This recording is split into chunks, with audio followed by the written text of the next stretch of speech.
Sanibonani, igama uHlengiwe Bridget Thwakadlamini. Kamasipala nga-aplya ngithole i-opportunity ngo-2020 for an apprenticeship ye-bricklaying.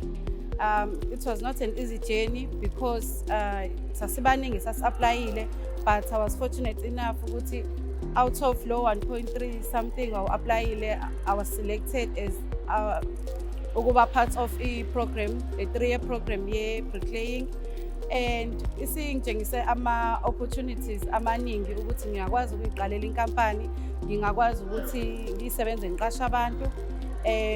Njengamanje isingivulele amehlo ukuthi sengiyakwazi ukuthi ngithole umsebenzi enkampanini i-Full Circle College, and I'm working as a facilitator.